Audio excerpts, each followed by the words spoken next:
আর এই সন্দেশখালী কাণ্ড নিয়ে বিজেপির রাজ্য সভাপতি সুকান্ত মজুমদারের মুখে বুলডোজার হুঁশিয়ারি। তিনি বললেন যে পরিকল্পনা মাফিক সন্দেশখালীতে ইডির ওপর হামলা হয়েছে।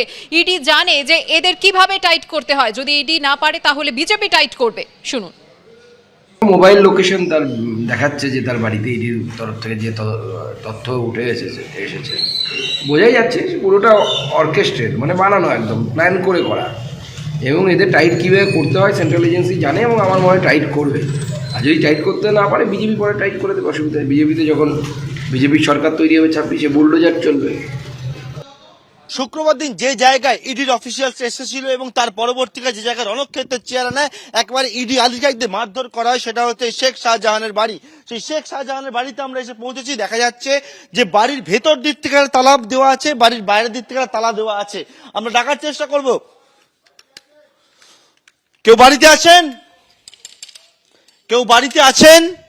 এই গেট দেখতে পেয়েছিলাম আমরা। ইডির আধিকারিকরা তারা কিন্তু ভাঙার চেষ্টা করেছিল, কিন্তু তার পরবর্তীকালে এখানে কিন্তু ইডির অফিসিয়ালসের ওপর হামলার ঘটনা ঘটে। একটা গেট নয়, এরকম আরো একাধিক গেটগুলো রয়েছে। সেখানে দেখবো যে এই যে জায়গা রয়েছে সেই জায়গায় ভেতর দিক থেকে এখানেও তালা বন্ধ অবস্থায় রয়েছে, এবং ভেতরে যে দরজাগুলো রয়েছে সেই দরজাগুলো দেখতে পাচ্ছি একেবারে বন্ধ অবস্থায় রয়েছে। অর্থাৎ যে বাড়ির ভেতরে কেউ নেই তেমনই একটা কিন্তু পরিবেশ এই মুহূর্তে আমরা দেখতে পাচ্ছি। বাইরে সমস্ত জানালা সেই সব বন্ধ রয়েছে এবং এইটা হচ্ছে শেখ শাহজাহানের সেই বাড়ি।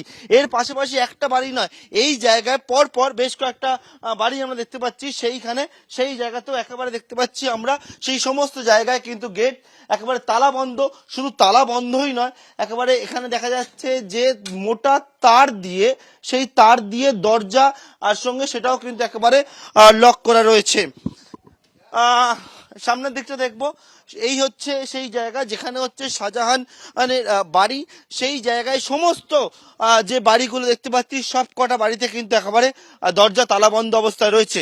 গতকালকে আমরা দেখেছিলাম যে জায়গা, এখানে ইডির অফিসিয়ালসরা তারা আসেন এবং আসার পরবর্তীকালে শেখ শাহজাহানের এই যে বাড়ি, আবারও যাব আমরা, যে বাড়িতে দেখতে পাচ্ছি সেই বাড়ি সম্পূর্ণভাবে তালা বন্ধ অবস্থায় রয়েছে। গতকালকেও যখন ইডি অফিসিয়ালসরা আসেন তারা জানান যে তারা কিন্তু যে টাওয়ার লোকেশন দেখেন সেই টাওয়ার লোকেশন অনুযায়ী তারা জানতে পারেন যে শাহজাহান এই বাড়িতেই সেই সময় ছিলেন, এবং তার পরবর্তীকালে কিন্তু ডাকাডাকি করার পরেও কেউ বেরোচ্ছিল না।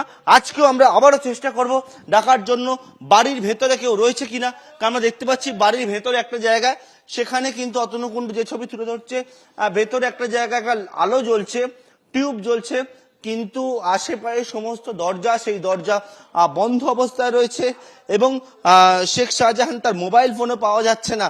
ডাকার চেষ্টা করব। কেউ আছেন বাড়িতে? কেউ বাড়িতে আছেন? কেউ বাড়িতে আছেন? কারোরই কিন্তু কোন রকম ভাবে কোনো সারা শব্দ এখানে পাওয়া যাচ্ছে না। এবং গতকালকে ইডির অফিসিয়ালস এখানে আসেন এবং তারপর তাদের উপর হামলার মতো ঘটনা ঘটে। তারা রীতিমতো প্রাণ ভয় এখান থেকে পালান। সংবাদ মাধ্যমের কর্মীদের উপর হামলার ঘটনা ঘটে। সেই জায়গায় এসে আমরা দেখতে পাচ্ছি সেই বাড়ির চারিদিকে জানালা বন্ধ, দরজা বন্ধ, বাড়ির কাউকে ডেকে কিন্তু কোন রকম কোনো সারা শব্দ পাওয়া যাচ্ছে না।